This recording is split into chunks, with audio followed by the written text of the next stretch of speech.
The rain drummed against the windows of Mount Olive Baptist Church that Tuesday evening in March 1965, each drop carrying the weight of a South that was slowly, painfully beginning to change.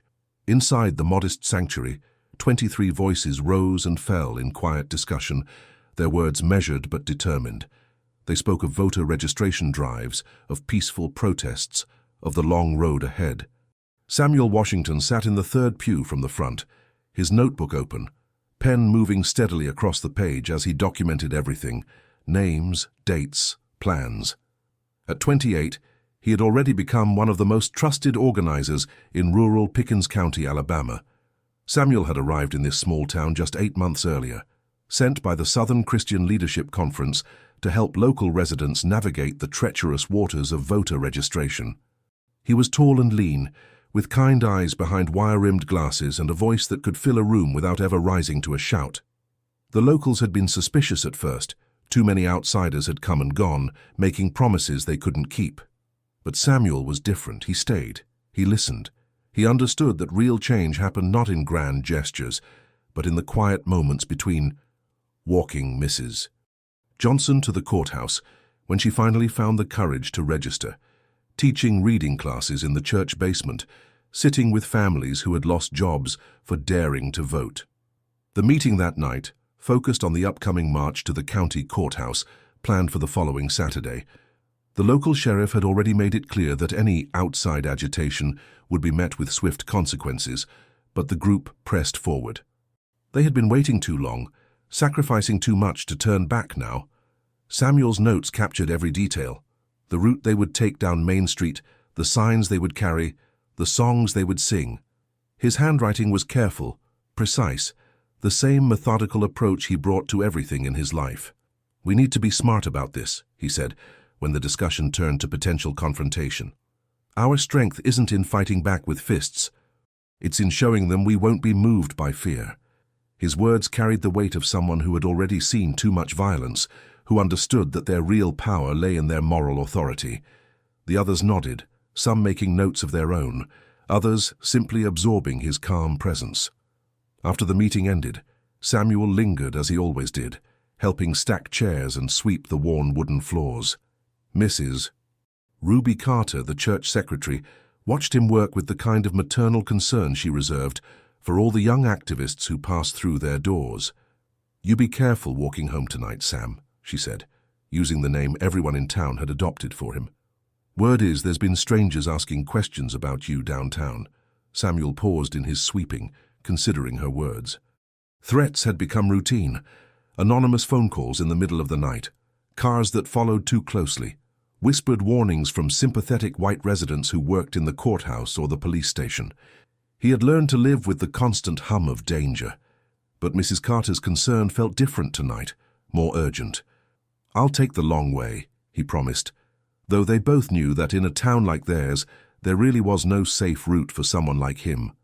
The walk to his boarding house usually took 15 minutes, but Samuel often stretched it longer, using the time to think and plan.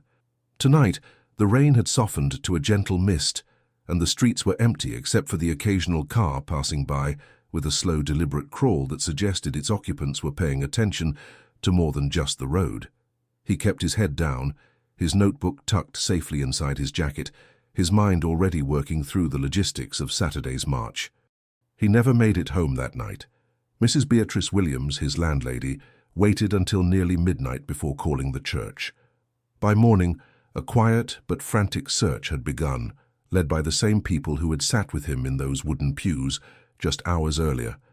They checked the hospitals, the jails, even the colored sections of neighboring towns, hoping against hope that he had simply been arrested and taken somewhere beyond their immediate reach. But as the hours stretched into days and days into weeks, a terrible understanding settled over the community, like dust after a storm. Samuel Washington had simply vanished, as if the Alabama night had swallowed him whole. His room at Mrs. Williams's house remained exactly as he had left it, clothes folded neatly in the dresser, books stacked on the small table by the window, his other notebook filled with observations about the town and its people, written in that same careful handwriting that had documented so many meetings, so many small acts of courage. The official investigation lasted exactly 3 days. Sheriff Deputy Collins filed a report stating that Samuel Washington, described as a known agitator from up north, had likely moved on to cause trouble elsewhere. The case was closed with the kind of bureaucratic finality that left no room for questions or follow-up. But the people who knew Samuel, who had watched him teach children to read, who had seen him hold Mrs. Johnson's hand as she signed her name on the voter registration form, who had heard him speak with such quiet conviction about justice and dignity, they knew better. If this story has touched something in you, you might want to stay with us. We tell stories like these because they need to be remembered. The months that followed Samuel's disappearance were marked by a peculiar kind of grief, the mourning of someone who might still be alive, somewhere, somehow. His family in Detroit hired a private investigator who came down for 2 weeks, asking questions that made local officials nervous and locals afraid.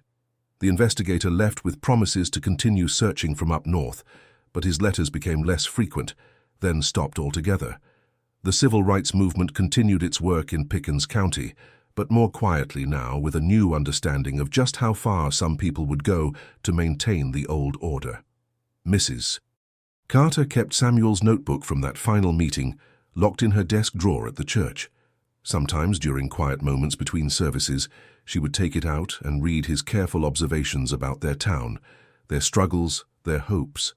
His words seemed to pulse with life, making his absence feel even more profound.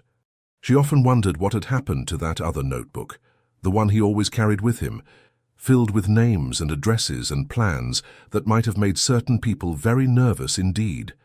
The seasons changed, and the urgency of Samuel's disappearance gradually gave way to the pressing needs of the living. New organizers came and went, each bringing their own energy and methods to the ongoing struggle for justice. But those who had known Samuel carried his memory like a weight in their chests, a reminder of how much courage it took to stand up in a place where standing up could cost you everything. Years passed. The civil rights movement achieved victories that Samuel had dreamed of but would never see. The Voting Rights Act became law. Schools integrated slowly, reluctantly, but they integrated. The young people who had sat in those church pews moved away to find opportunities their parents had only imagined possible.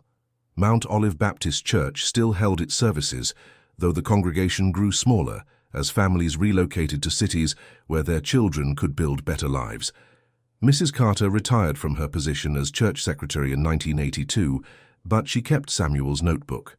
She had shown it to her daughter once, explaining how this young man had come to their town with nothing but conviction, and had managed to change hearts and minds through simple persistence and kindness. Her daughter had suggested donating it to a museum or a university, somewhere it could be preserved as part of the historical record. But Mrs. Carter couldn't bring herself to let it go. It felt too much like giving up, like accepting that Samuel was truly gone. By 1985, 20 years had passed since Samuel Washington walked out of Mount Olive Baptist Church and disappeared into the Alabama night. The world had changed in ways both dramatic and subtle, and Pickens County bore little resemblance to the place Samuel had known. The courthouse where he had planned to lead that march now served all citizens regardless of color, though the process of change had been neither smooth nor complete. Old tensions still simmered beneath a surface of forced civility, and conversations about race remained carefully coded, spoken in euphemisms that allowed people to avoid confronting uncomfortable truths. James Carter, Mrs. Ruby Carter's youngest son, had grown up hearing stories about Samuel Washington. At 35, James worked as a high school history teacher in the same building where his mother had once been turned away from the white school as a child. He had inherited his mother's sharp memory and her sense of justice, along with her tendency to hold on to things that others might have discarded. When she passed away in the spring of 1985, James found himself sorting through boxes of church documents, family photographs, and personal papers that she had accumulated over decades of careful stewardship. It was in her bedroom closet, wrapped in an old church bulletin from 1965, that he discovered Samuel's notebook. James had heard about it throughout his childhood, his mother's most precious possession, the tangible connection to a man who had disappeared but never been forgotten. Holding it in his hands for the first time, James felt the weight of responsibility that came with inherited memory. The notebook was smaller than he had imagined, bound in black leather that had softened with age, its pages yellowed but still readable. James spent the evening reading through Samuel's observations about their town, written in a voice that was both analytical and deeply compassionate. Samuel had noticed things that others might have missed. The way certain white shopkeepers would quietly serve black customers after hours, the network of women who passed information about which roads were safe to travel, the children who crossed racial lines when adults weren't watching. His writing revealed a man who understood that lasting change required not just courage, but also patience and the ability to see humanity in even the most hostile environments. One entry, dated just a week before Samuel's disappearance, caught James's attention. The resistance here runs deeper than I initially understood. It's not just about maintaining political power, it's about preserving a mythology that some people would rather die for than question.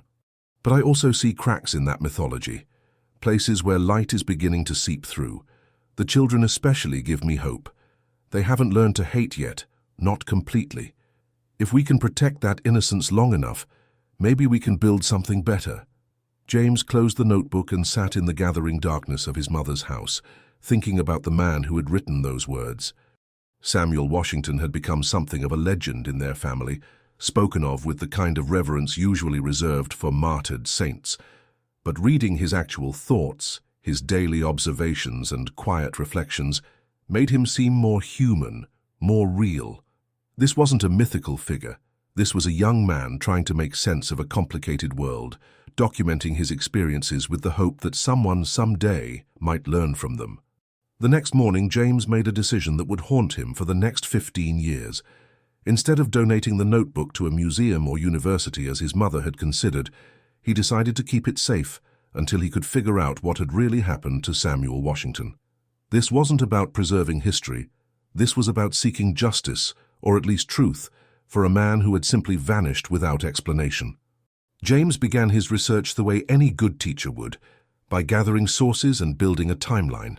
He started with the newspaper archives at the county library, working his way through the microfilm records of March 1965. The coverage of Samuel's disappearance was minimal, a brief mention in the local paper that he had left town unexpectedly, and a longer piece in the Birmingham paper that focused more on the disruption to civil rights activities than on the missing man himself. But James was persistent, and he understood how to read between the lines of official accounts. He tracked down people who had been involved in the movement, some still living in the area, others scattered across the country. Mrs. Dorothy Collins, now in her 70s, remembered Samuel with startling clarity. "That boy had something special," she told James during a phone conversation. "He could talk to anybody. Didn't matter if they agreed with him or not, he found a way to connect. That's probably what got him killed." The word hung in the air between them, unspoken but understood. Mrs. Collins was the first person James had spoken with who stated so plainly what everyone had suspected, but few had dared to say aloud. Samuel Washington hadn't simply left town or been scared away. Someone had made sure he would never cause trouble again. "Did he ever mention feeling particularly threatened?" James asked, his pen poised over a legal pad where he had been taking notes. "Child, he was threatened every day just by breathing," Mrs. Collins replied. "But there was something different that last week. He came by my house on the Monday before he disappeared, said he wanted to make sure I had his sister's phone number in Detroit, just in case something happened to him. Said he'd been hearing his name mentioned in conversations that made him nervous." James spent the next several months tracking down similar conversations, building a picture of Samuel's final weeks that was both more detailed and more troubling than the official record suggested. The young activist had been careful, documenting threats and suspicious behavior in his notebooks, but he had also been determined not to let fear stop him from doing what he believed was right. It was a combination that, in 1965 Alabama, could easily prove fatal. The investigation consumed James's free time and much of his mental energy. He created files for different suspects, mapped out potential locations where someone might hide a body, and even attempted to track down the private investigator Samuel's family had hired 2 decades earlier. But every lead seemed to end in speculation, and every conversation with elderly residents yielded more questions than answers. By 1990, James had accumulated boxes of research materials, but no concrete evidence of what had happened to Samuel Washington. He had theories, several of them quite plausible, but theories wouldn't bring justice or closure to the people who still remembered and mourned the missing activist. The notebook remained his most precious piece of evidence, not because it contained clues about Samuel's fate, but because it preserved the voice of a man who had refused to be silenced by fear. James married in 1992 and started a family of his own, which naturally limited the time he could devote to his investigation. But he never forgot about Samuel Washington, and he made sure his own children grew up knowing the story of the young man who had disappeared for believing that all people deserved equal treatment under the law. The notebook moved with them when they bought a house on the other side of town, always stored in the same wooden box where James kept his most important documents. As the new millennium approached, James began to wonder if the truth about Samuel's disappearance would die with the people who had been alive to witness it.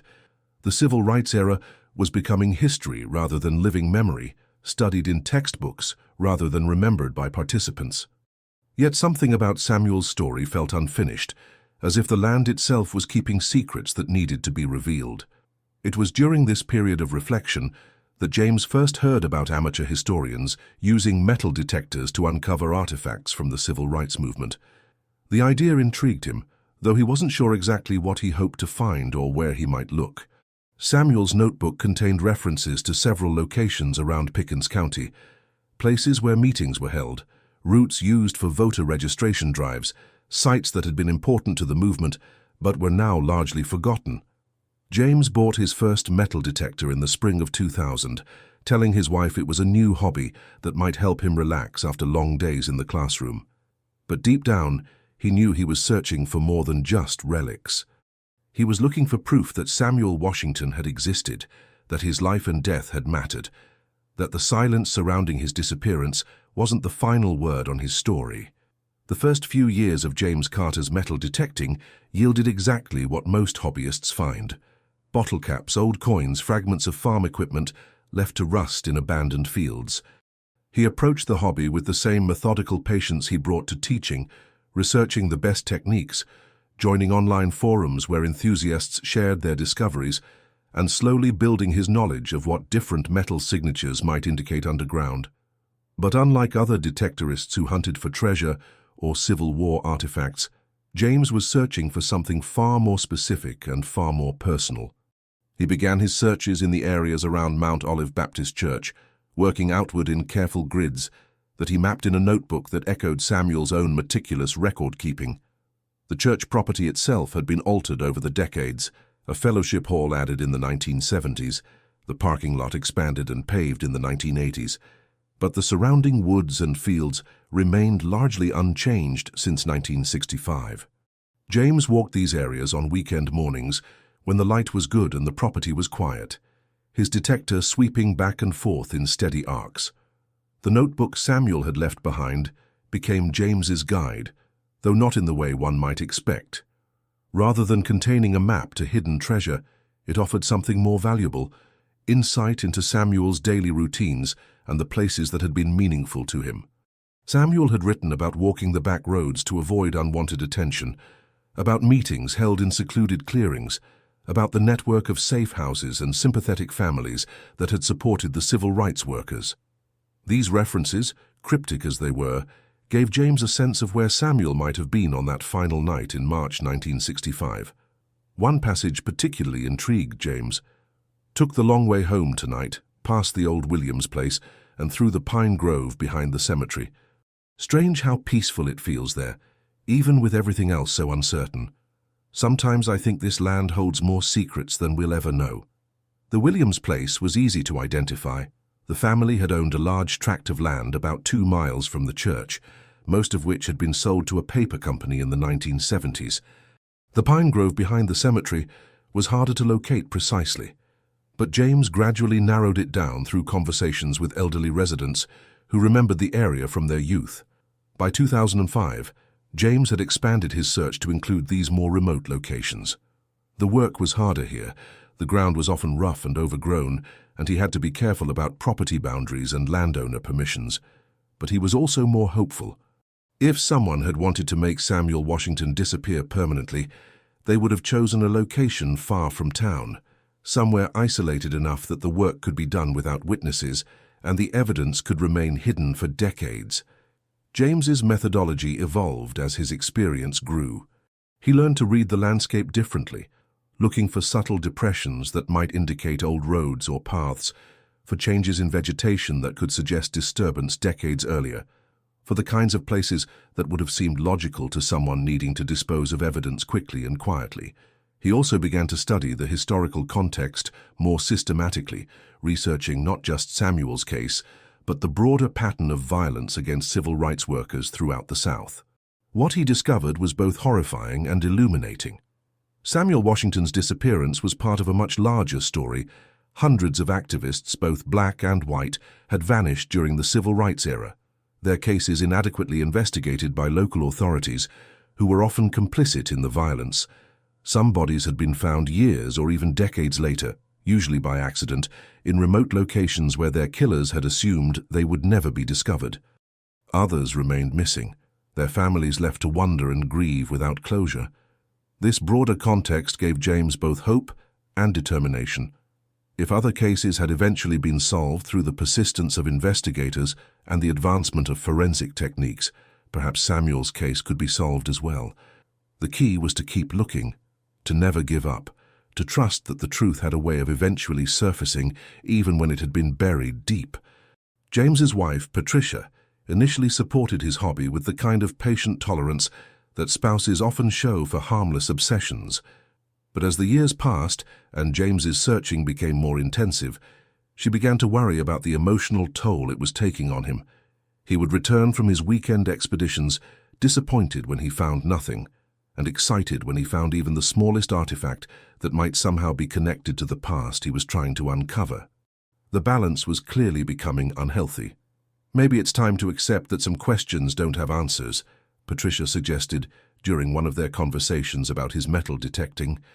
They were sitting on their back porch, watching their teenage daughter practice soccer in the yard, living the kind of peaceful family life that Samuel Washington had never had the chance to experience. James understood her concern, but he couldn't shake the feeling that he was close to something important. "Samuel's notebook talks about hope," he told her, "about believing that truth eventually comes to light, even when it takes longer than we'd like. I can't give up on that belief now, not when I might be the only person still looking." It was around this time that James began to focus more specifically on the area Samuel had described as the pine grove behind the cemetery.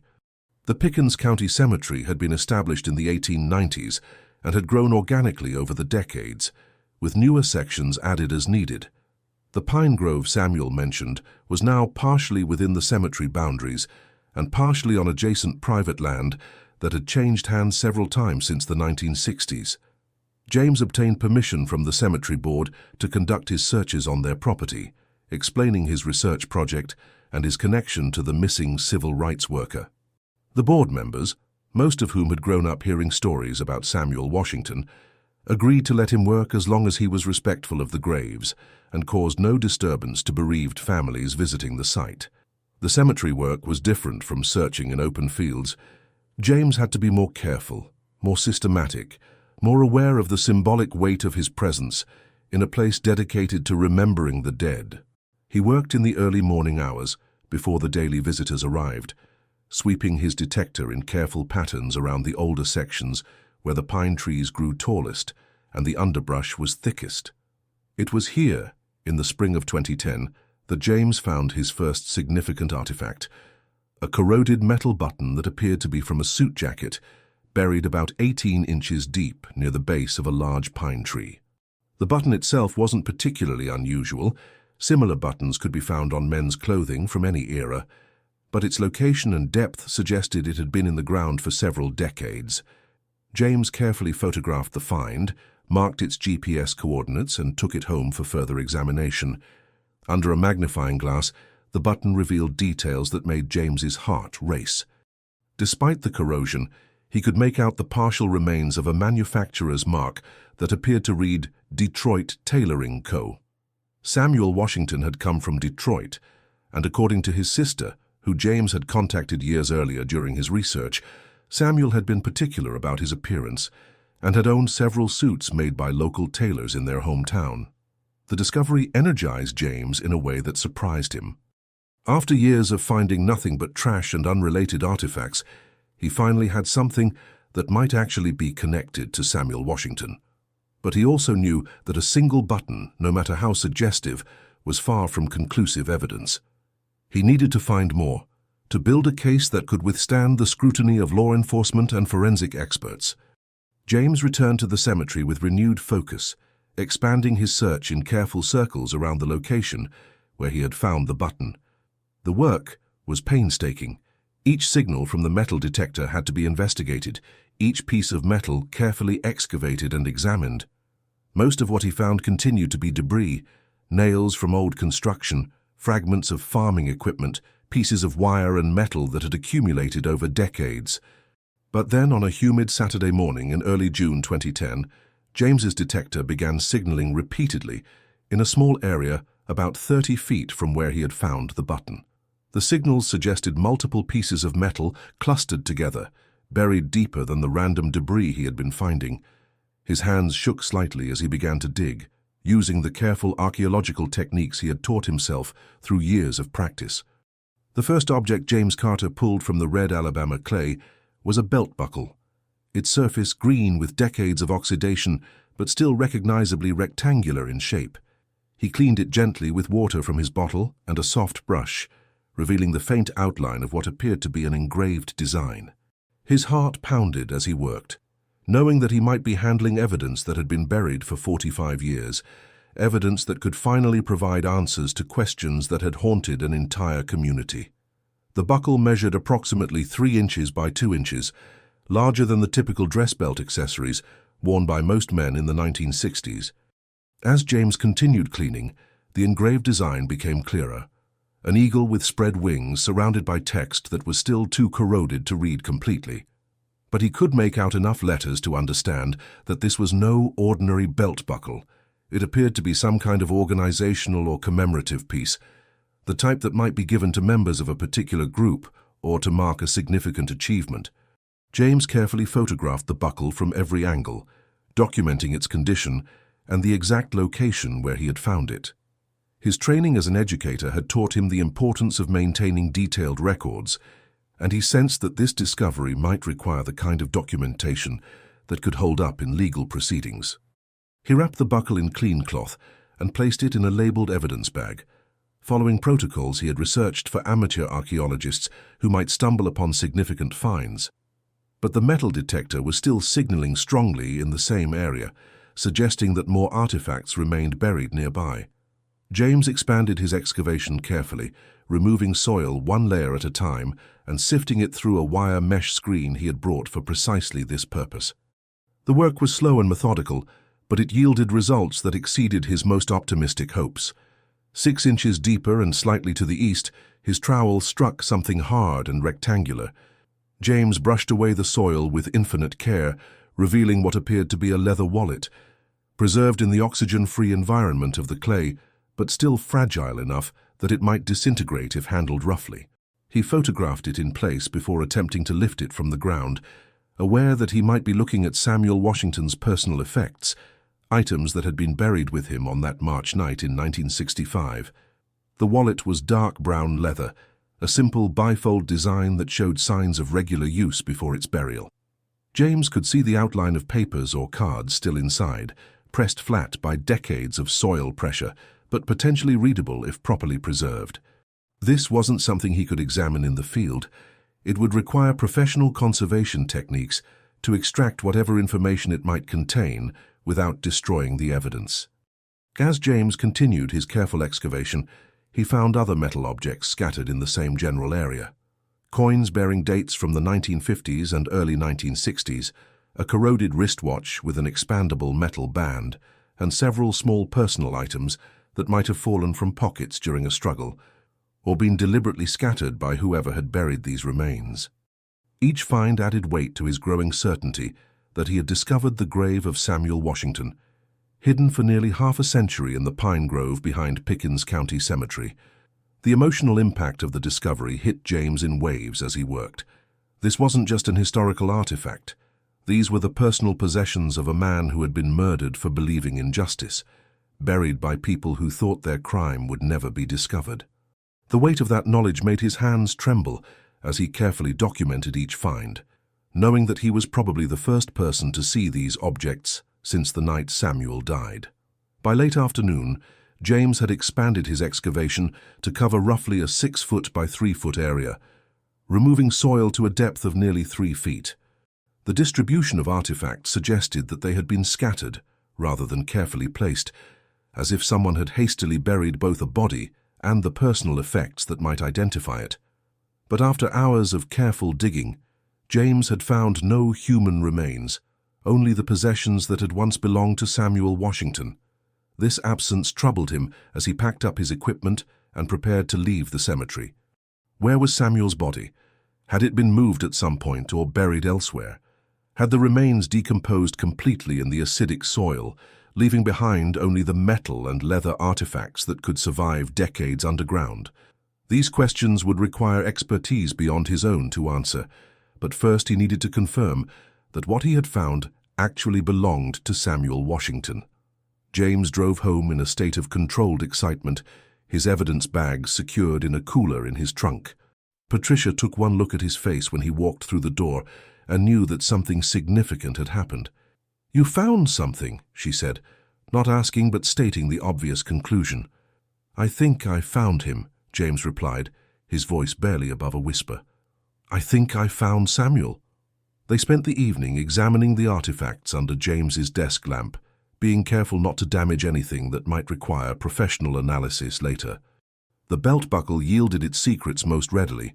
Once cleaned, the engraved text became legible. Detroit Urban League, Service Award, 1963.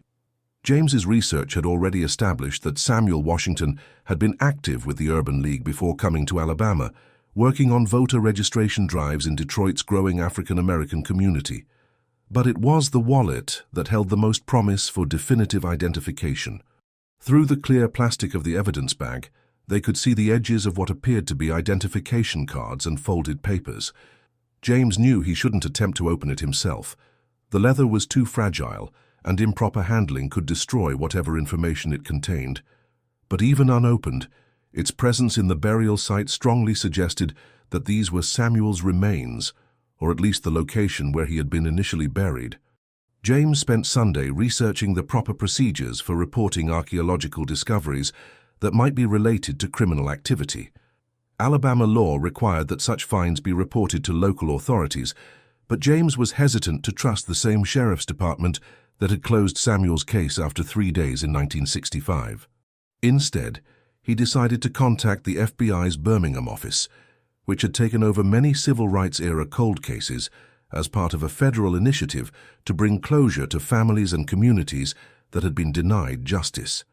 Special Agent Lisa Morrison had been working civil rights cold cases for 12 years when James Carter's call came through the FBI's Birmingham switchboard on Monday morning. She had seen similar situations before. Amateur historians and metal-detecting enthusiasts who believed they had found evidence related to missing activists from the 1960s. Most of these calls led nowhere, but Agent Morrison had learned to take each one seriously, knowing that the passage of time often brought new evidence to light in unexpected ways. James's call was different from the usual tips the FBI received. He was articulate and well prepared, with detailed documentation of his research and a clear understanding of the historical context surrounding Samuel Washington's disappearance. When he described the artifacts he had found and their location in relation to Samuel's known movements on the night he vanished, Agent Morrison found herself taking extensive notes and asking for detailed follow-up information. "Mr. Carter, I'm going to need you to secure that site and refrain from any further excavation," Agent Morrison told him. "If what you found is related to Mr. Washington's disappearance, we need to process it as a potential crime scene, even though the crime occurred 50 years ago. Can you meet me at the cemetery tomorrow morning?" James agreed immediately, though he spent the rest of the day second-guessing his decision to involve federal authorities. Part of him wanted to continue excavating on his own, to see what else the site might reveal before bureaucracy and official procedures took over the investigation. But he also understood that his amateur techniques, however careful, couldn't provide the kind of forensic analysis that might finally bring justice for Samuel Washington. That evening, James called Samuel's sister in Detroit, a conversation he had been dreading but knew was necessary. Evelyn Washington had never married. Samuel's disappearance had affected her so deeply that she had spent her entire adult life fighting for civil rights and supporting families of other missing activists.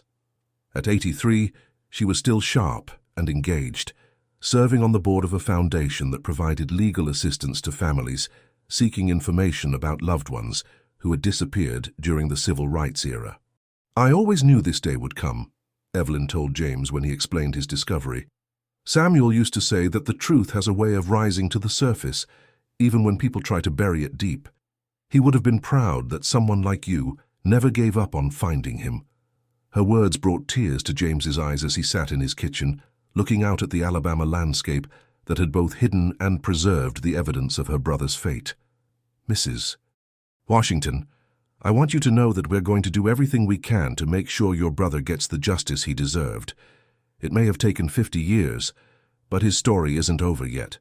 "No, Mr. Carter," Evelyn replied, her voice strong despite her age. "His story is just beginning to be told the way it should have been told all along. Samuel always believed that love and truth were stronger than hatred and violence. Maybe now the world will see that he was right." Special Agent Lisa Morrison arrived at Pickens County Cemetery at dawn on Tuesday morning, accompanied by a forensic archaeologist from the University of Alabama and a crime scene technician who specialized in historical investigations. James Carter met them at the cemetery entrance, carrying a folder thick with documentation from his 15 years of research into Samuel Washington's disappearance. The morning air was cool and still, broken only by the sound of birds awakening in the pine trees that had stood sentinel over the site for decades. Dr. Sarah Chen, the forensic archaeologist, examined James's excavation with professional interest. His techniques were amateur but careful, and he had done an admirable job of documenting the location and context of each artifact.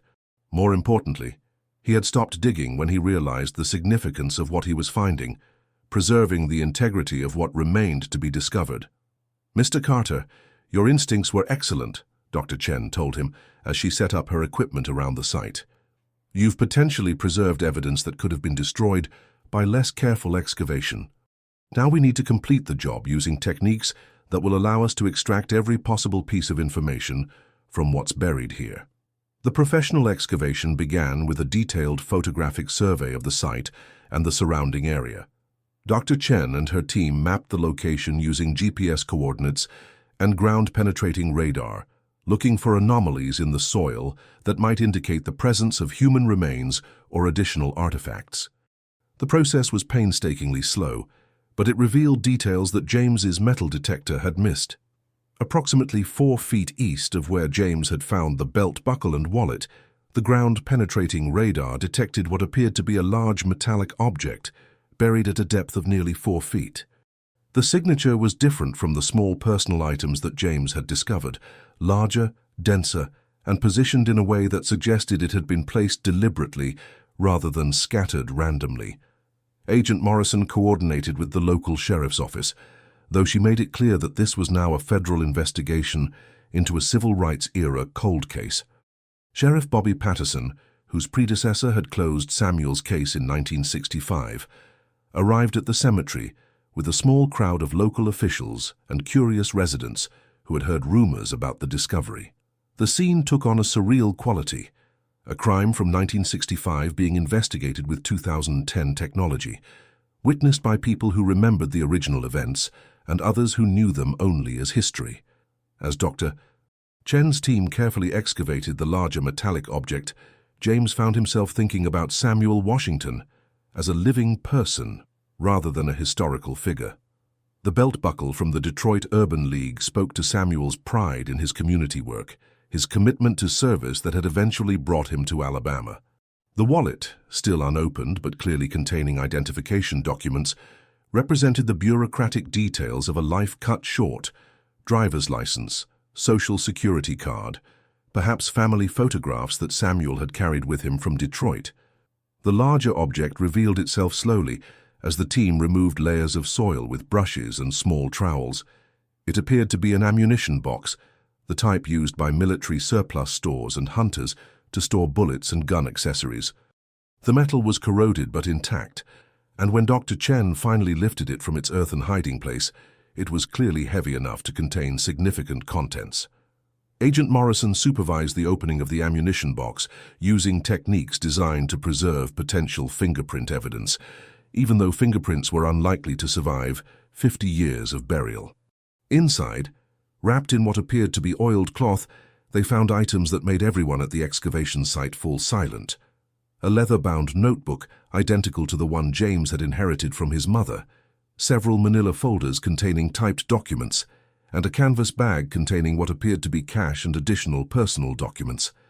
The notebook was Samuel Washington's second journal, the one he had been carrying on the night he disappeared. Unlike the notebook that had survived in Mrs. Carter's possession, this one contained Samuel's final entries, written in the days and hours before his death. Dr. Chen handled it with extraordinary care, photographing each page before attempting to separate the leaves that had been pressed together by decades of moisture and soil pressure. The entries painted a picture of a man who knew he was in danger, but refused to be deterred from his mission.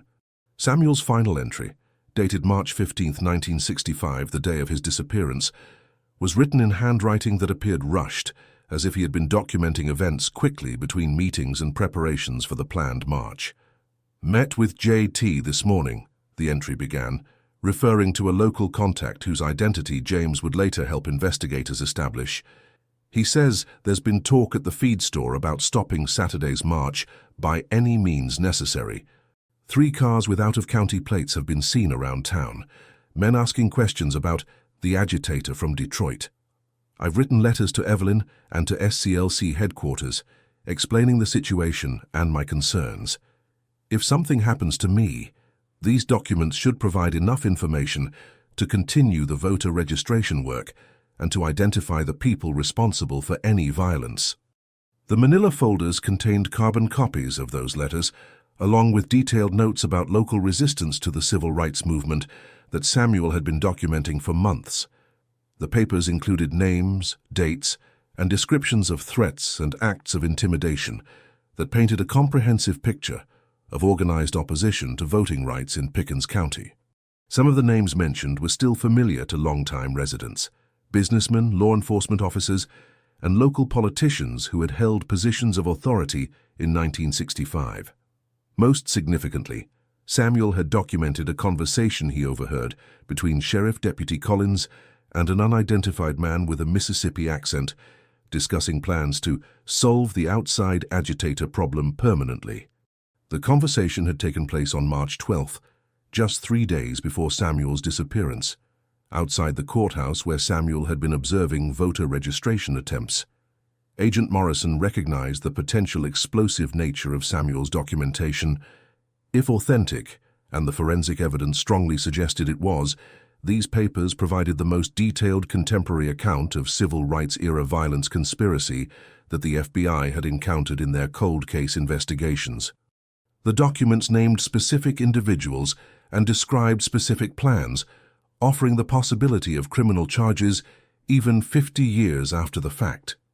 The canvas bag contained $247 in cash, Samuel's living expenses and funds provided by the SCLC for his organizing work, along with his Social Security card, Michigan driver's license, and a small photograph of his family taken the previous Christmas in Detroit. The photograph showed Samuel with his parents and sister Evelyn, all dressed in their Sunday best, smiling with the kind of quiet dignity that characterized the Washington family's approach to life's challenges. But it was the driver's license that provided the conclusive identification that transformed James Carter's discovery from promising lead to confirmed evidence. The photograph on the license matched the description of Samuel Washington that had circulated in 1965, and the address listed was the Detroit home where Evelyn Washington still lived. More importantly, the license had been renewed just 2 months before Samuel's disappearance. meaning he would have been carrying this exact document on the night he died. As the excavation continued into the afternoon, Dr. Chen's team made another significant discovery. Beneath the location where the ammunition box had been buried, they found fabric fragments and small bone fragments that appeared to be human in origin. The placement suggested that Samuel's body had been buried in this location initially, but had been moved at some point, possibly when concerns arose about the site being discovered. The bone fragments were too small and degraded to provide definitive identification through DNA analysis, but their presence confirmed that this had been an active burial site rather than simply a location where someone had disposed of Samuel's personal effects. Agent Morrison theorized that the killers had returned to the site months or years later, possibly when development in the area made them nervous about discovery, and had moved the remains to a more secure location, while leaving behind the buried evidence they assumed would never be found. Dr. Chen spent an additional 2 days at the site, using advanced archaeological techniques to ensure that no evidence was overlooked. Ground-penetrating radar revealed no additional anomalies, and careful soil analysis suggested that the site had been disturbed twice, once in 1965, when the original burial took place, and again sometime in the early 1970s, when the remains were apparently moved. The precision of the work impressed James, who had spent 15 years searching with far more primitive techniques. The investigation now entered a new phase as Agent Morrison and her team began the painstaking process of following up on the leads contained in Samuel's documentation. Many of the people named in his notes were now deceased, but several were still alive, including former Sheriff Deputy Collins, who was living in a nursing home in Montgomery. The FBI would need to proceed carefully, building a case that could withstand legal scrutiny while being sensitive to the age and health of potential witnesses and suspects. James found himself in the strange position of being both a key witness in a federal investigation and a private citizen whose life had been transformed by his discovery. The story had attracted media attention from around the country, with reporters drawn to the narrative of a dedicated amateur historian who had spent 15 years searching for truth and had finally found it buried beneath Alabama soil. But James was most moved by the response from the African American community in Pickens County and beyond. People who had known Samuel Washington, or who had simply heard his story passed down through families, traveled to the cemetery to pay their respects at the site where his belongings had been found. They brought flowers and said prayers, transforming what had been a crime scene into a place of remembrance and reflection. Evelyn Washington made the trip from Detroit to see the site for herself, accompanied by several other family members who had never given up hope that Samuel's fate would eventually be revealed. At 83, she moved slowly, but with determination, insisting on visiting every location that had been significant in her brother's final weeks.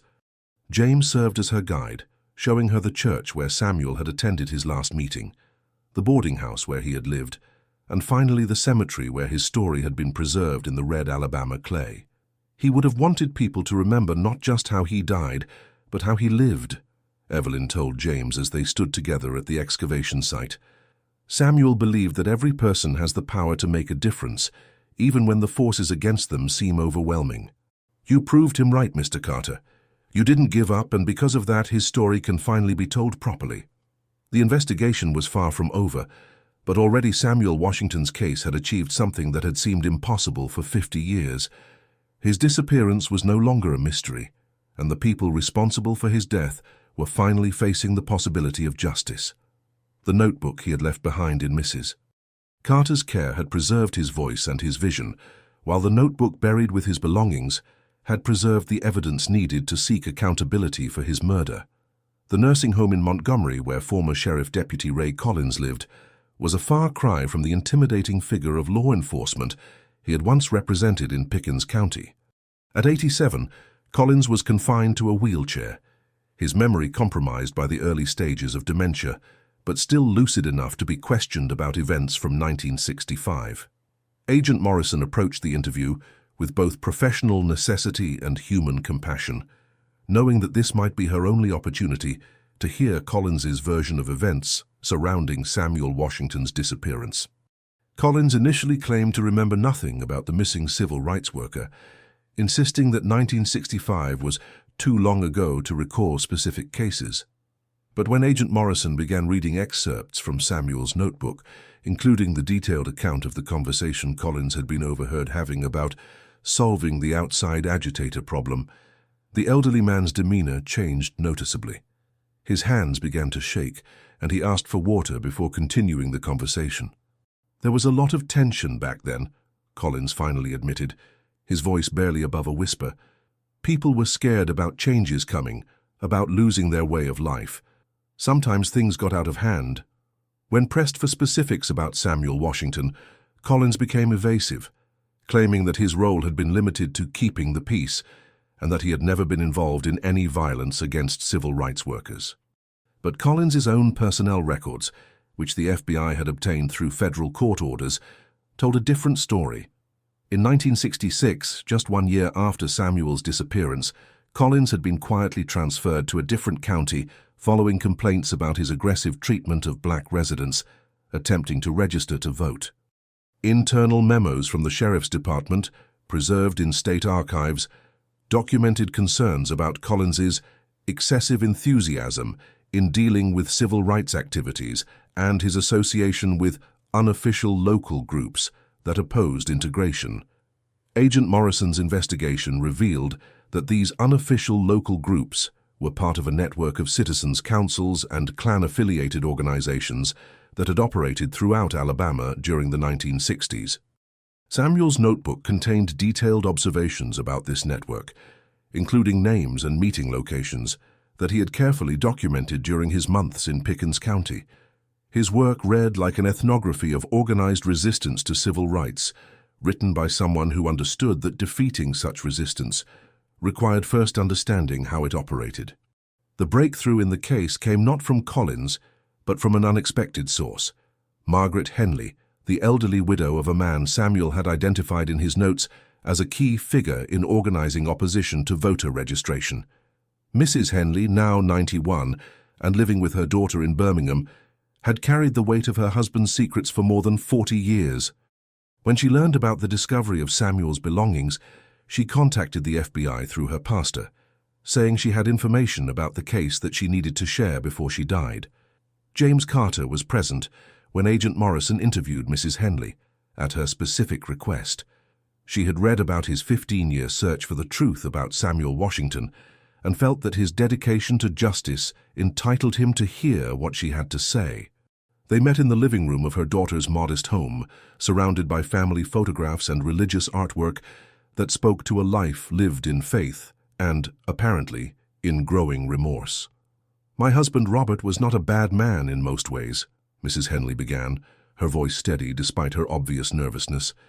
"He loved his family, worked hard, went to church every Sunday, but he was raised to believe that there was a natural order to things, and when that order started changing, he got scared. Fear makes people do terrible things, things they spend the rest of their lives regretting." Robert Henley had been a successful businessman in Pickens County, owning a lumber mill that employed both black and white workers, though in strictly segregated roles. According to his widow, he had initially been more moderate than many of his peers, even quietly supporting some improvements in conditions for his black employees. But as the civil rights movement gained momentum in Alabama, pressure from other white businessmen and his own fears about economic and social change had pushed him toward more extreme positions. "The night that young man disappeared," Mrs. Henley continued, "Robert came home very late, and he was different, shaken up in a way I'd never seen before. He went straight to the bathroom and scrubbed his hands for nearly an hour, like he was trying to wash away something that wouldn't come clean. When I asked him what was wrong, he just said, 'We did what had to be done, but God forgive us all.'" Mrs. Henley described how her husband's behavior changed dramatically after that night. He became withdrawn and irritable, started drinking heavily, and seemed to age years in the space of months. He never spoke directly about what had happened to Samuel Washington, but he made oblique references to crossing a line and doing the devil's work in God's name. The guilt appeared to consume him, contributing to the heart attack that killed him in 1972, just 7 years after Samuel's disappearance. But Mrs. Henley had more than just memories to share with investigators. Before his death, Robert Henley had given his wife a sealed envelope with instructions that it should be opened only if the truth about that civil rights boy ever came to light. Mrs. Henley had kept the envelope for 38 years, hoping she would never need to open it, but unable to bring herself to destroy it. The envelope contained Robert Henley's handwritten confession to participating in Samuel Washington's murder. The document was brief but specific, naming 5 other men who had been involved in what Henley described as a plan to scare the agitator into leaving town that had escalated into violence when Samuel had fought back against his attackers. According to Henley's account, Samuel had been abducted while walking home from the church meeting, taken to a remote location, and killed when he refused to promise that he would stop his voter registration activities. The confession provided details that matched the physical evidence found at the cemetery burial site. Henley described how the group had initially buried Samuel's body and belongings together, but had returned 2 years later to move the remains when rumors began circulating that civil rights organizations were planning to search for missing activists. The personal effects had been left behind because the men assumed they would never be found, and because moving them would have required additional excavation that might have been noticed by cemetery visitors. Of the 6 men named in Robert Henley's confession, only 2 were still alive in 2010. Ray Collins, whose failing memory made prosecution unlikely, and Thomas Bradley, a retired insurance agent living in Florida.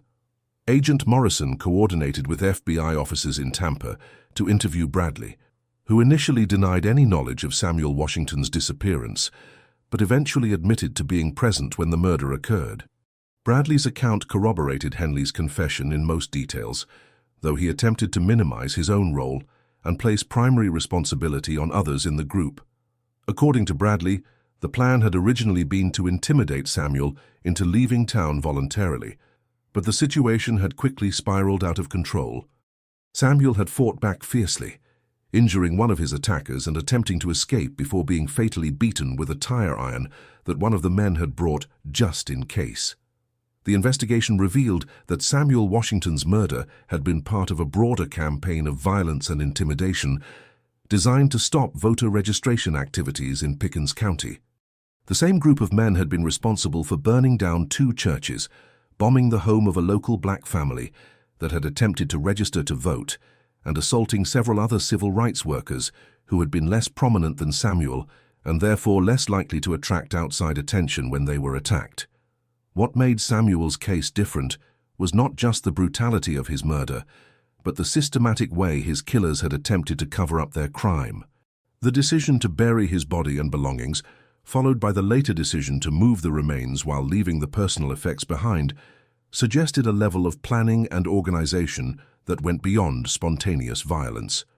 These men had believed they could commit murder with impunity, and for 45 years they had been proven right. James Carter found himself grappling with complex emotions as the investigation revealed the full scope of the conspiracy that had killed Samuel Washington. Part of him felt vindicated. His 15-year search had finally uncovered the truth that so many people had given up hope of finding.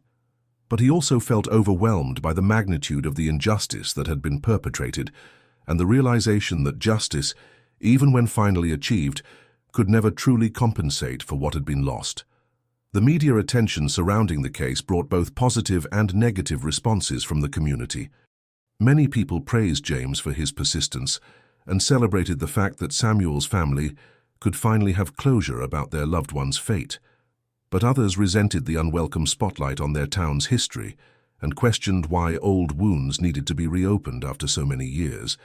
James received both supportive letters and threatening phone calls, reminding him that the attitudes that had made Samuel Washington's murder possible had not entirely disappeared from Pickens County. But he also received visits from young people who were inspired by his story. Students and activists who saw his work as proof that individual determination could still make a difference in the struggle for justice. As 2015 approached, marking the 50th anniversary of Samuel Washington's disappearance, the legal and moral implications of the case had grown far beyond what James Carter had anticipated when he first began searching with his metal detector. The FBI's investigation had expanded to include not just Samuel's murder, but the broader network of violence and intimidation that had operated in Pickens County during the civil rights era. What had begun as one man's quest to solve a historical mystery had become a comprehensive examination of institutional racism and the long-delayed pursuit of justice. The legal challenges were significant. Thomas Bradley, now 86 and in poor health, was the only surviving participant in Samuel's murder who was mentally competent to stand trial. Even if prosecutors could prove his guilt beyond a reasonable doubt, and Robert Henley's confession provided compelling evidence, the question remained whether justice could be meaningfully served by prosecuting an elderly man for crimes committed half a century earlier. U.S. Attorney Jennifer Walsh, who was overseeing the federal prosecution, found herself weighing competing considerations that had no clear resolution. The evidence against Bradley was strong, and the families of civil rights-era victims deserved to see their loved ones' killers held accountable, regardless of how much time had passed. But prosecuting octogenarians also raised questions about the purpose of criminal justice and whether symbolic victories were worth the enormous expense and emotional toll of such trials. Evelyn Washington, now 85 herself, had become the primary voice for Samuel's family in these discussions. Her position was unequivocal. Prosecution should proceed regardless of the defendant's ages or health conditions. "My brother was 28 years old when they killed him," she told a packed courtroom during preliminary hearings in the case. "He never got to grow old, never got to see his dreams of equality become reality. These men lived full lives while Samuel rotted in an unmarked grave. Age doesn't erase murder, and it doesn't erase the need for justice." James found himself caught between his desire to see Samuel's killers held accountable and his growing understanding of the complexities involved in prosecuting historical crimes. He had attended every hearing, read every court filing, and studied the legal precedents that would determine how the case proceeded. The process was educational, but emotionally exhausting, requiring him to relive the details of Samuel's murder repeatedly while navigating the procedural requirements of the federal court system. The case also raised broader questions about how American society should confront its history of racial violence. Civil rights organizations used Samuel's story to advocate for more aggressive investigation of cold cases from the 1960s, arguing that the successful resolution of his case proved that justice delayed did not have to mean justice denied. Conservative voices countered that reopening 50-year-old cases was divisive and counterproductive, preventing communities from moving forward and healing old wounds. Dr. Michael Foster, a historian at the University of Alabama who had been following the case, argued that the significance of Samuel Washington's story went beyond questions of individual criminal responsibility. This case provides us with unprecedented documentation of how organized violence against civil rights workers actually operated at the local level, Dr. Foster explained during a conference on civil rights history. Samuel's notebooks give us insights into the daily reality of being a civil rights worker in rural Alabama that we simply don't have from other sources. His story helps us understand not just what happened, but how and why it happened. The notebooks had indeed become valuable historical documents in their own right.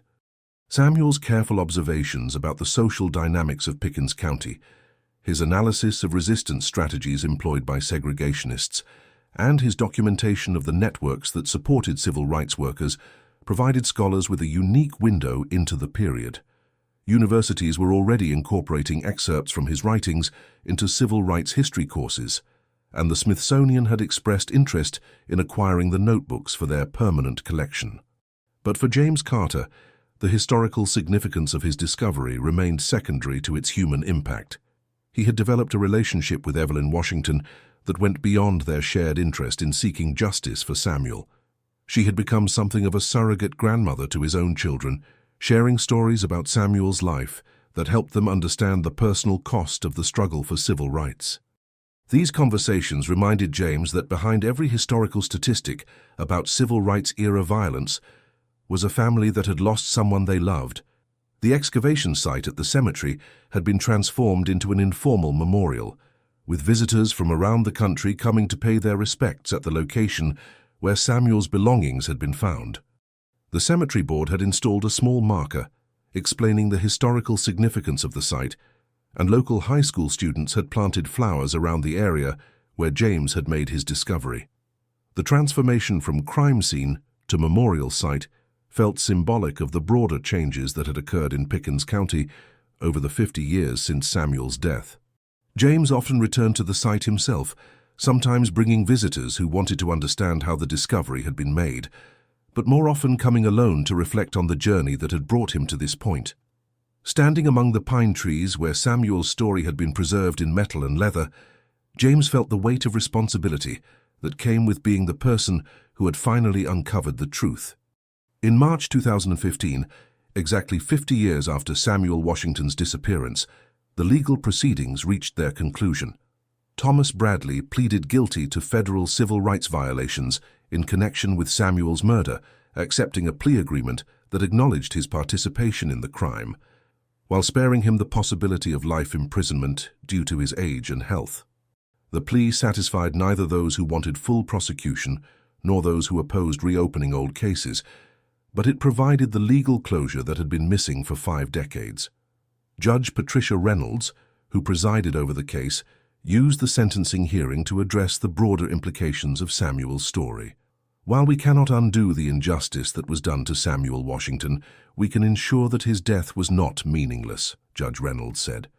The courage of those who fought for civil rights and the persistence of those who continue to seek truth and justice reminds us that the arc of history does indeed bend toward justice, but only when good people are willing to do the hard work of bending it.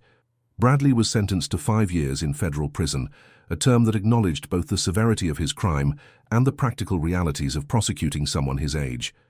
He died in federal custody 18 months later, having served less than half of his sentence.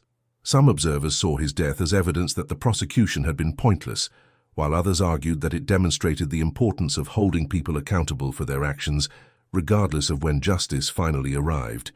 For James Carter, Bradley's conviction marked the end of his 15-year search for answers about Samuel Washington's fate, but not the end of his involvement with civil rights history.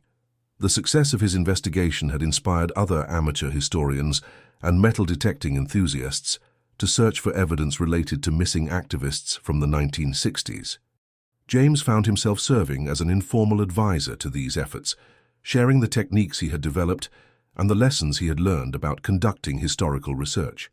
The story of Samuel Washington's disappearance and the discovery of evidence related to his murder had become part of the official record of American civil rights history. But for James, it remained primarily a personal story about the importance of persistence, the power of truth, and the responsibility that each generation has to seek justice for those who came before them. 10 years had passed since James Carter first pulled Samuel Washington's corroded belt buckle from the red Alabama clay, and the story of that discovery continued to resonate in ways that surprised everyone involved. By 2020, Samuel's case had become a touchstone for discussions about historical memory, racial reconciliation, and the ongoing struggle for civil rights in America. What had begun as one man's personal quest had evolved into something much larger, a symbol of hope that truth could eventually emerge even from the deepest graves of injustice. James, now 55 and showing grey at his temples, had never intended to become a public figure. But the success of his investigation had thrust him into a role he hadn't sought, spokesman for the power of individual determination in the face of systemic injustice. He spoke regularly at universities, civil rights organizations, and community groups, sharing not just the details of his discovery, but the broader lessons about persistence and moral courage that Samuel Washington's story embodied. The notebooks that Samuel had left behind, both the one preserved by Mrs. Carter and the one found buried at the cemetery, had been digitized and made available online through a collaboration between the University of Alabama and the National Archives. Scholars around the world now had access to Samuel's observations about the civil rights movement, his analysis of resistance strategies, and his documentation of daily life for activists working in hostile territory. The notebooks had become primary source documents that were reshaping academic understanding of the period. Dr. Sarah Chen, the forensic archaeologist who had led the professional excavation at the cemetery, had used the techniques developed during Samuel's case to investigate other civil rights-era disappearances. Her work had led to the discovery of remains and evidence in 3 additional cases, bringing closure to families who had waited decades for answers about their missing loved ones. The protocols she had developed, based partly on James's careful documentation methods, had become the standard for investigating historical crimes involving missing persons. Pickens County itself had undergone significant changes in the years following the resolution of Samuel's case. The publicity surrounding the investigation had forced uncomfortable conversations about the town's history and its ongoing commitment to racial equality. A new generation of local leaders had emerged, determined to acknowledge past wrongs while building a more inclusive future. The high school where James taught had instituted an annual Samuel Washington Day, featuring speakers and educational programs about civil rights history. But progress was neither uniform nor uncontested. James still received occasional hostile mail from people who resented his role in stirring up old troubles, and not everyone in the community supported efforts to memorialize Samuel Washington or examine the town's civil rights-era history.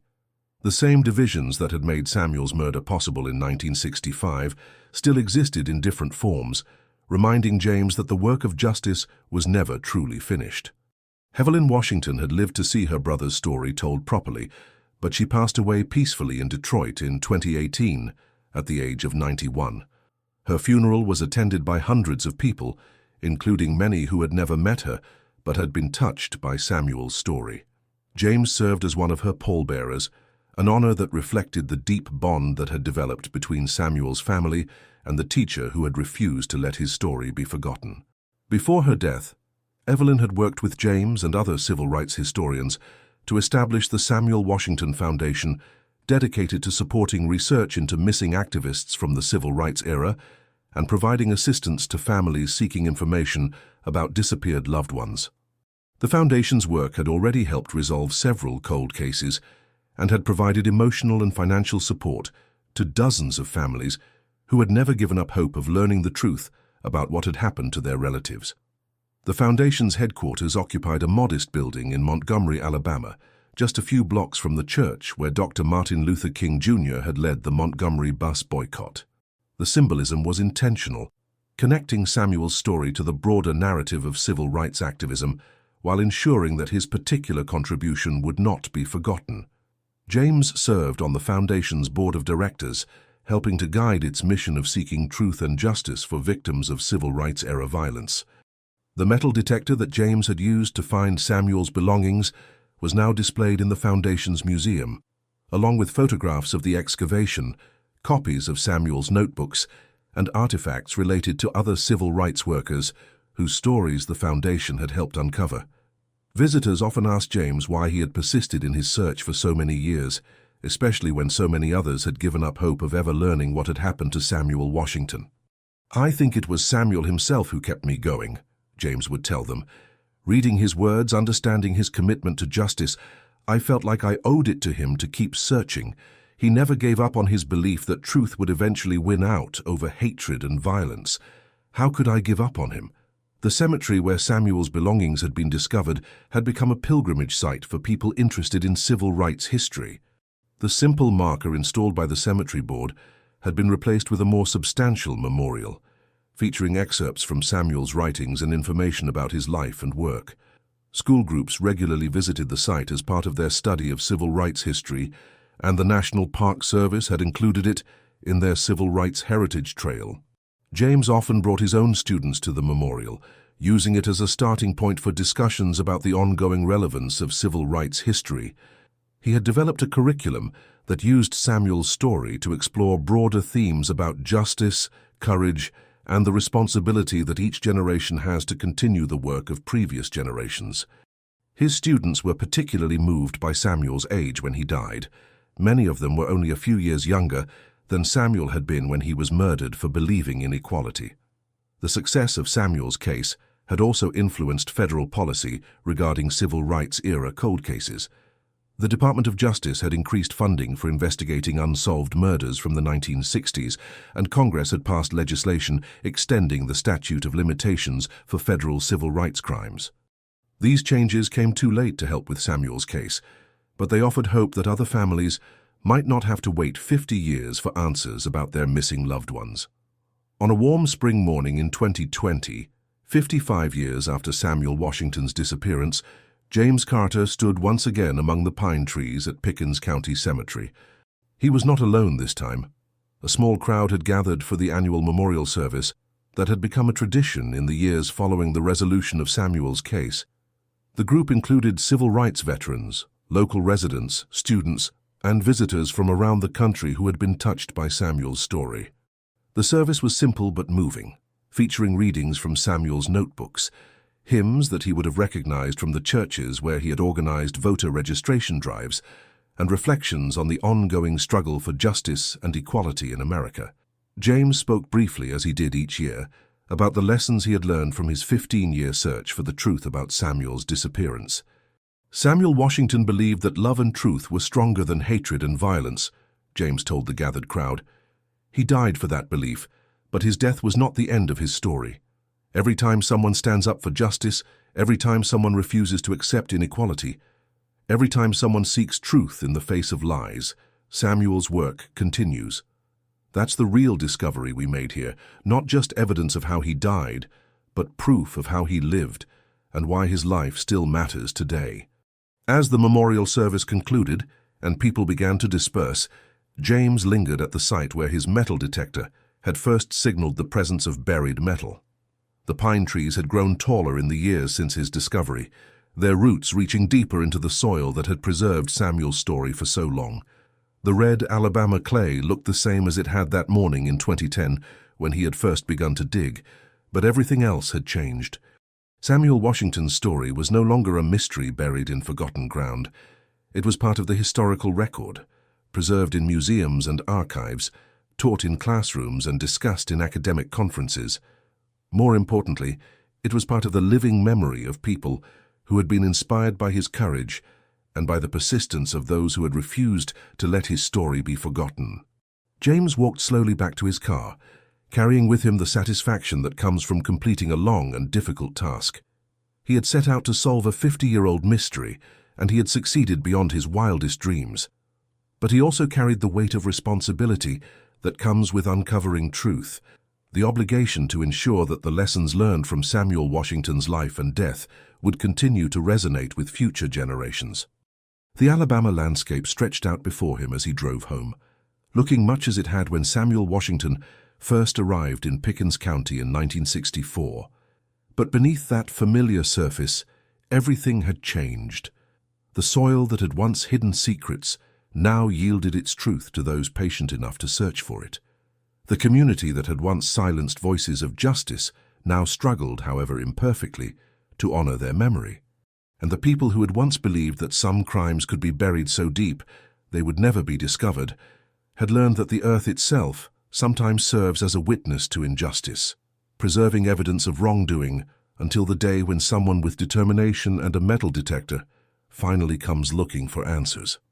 Samuel Washington's voice, preserved in careful handwriting on yellowed pages, continued to speak across the decades. I believe that truth has a way of rising to the surface, even when people try to bury it deep. Love and justice are patient. They can wait 50 years or more for the right person to come along and dig them up. James Carter had proven him right. If these stories of courage and persistence move you, we tell them because they need to be remembered. Sometimes the most important truths are the ones that take the longest to find.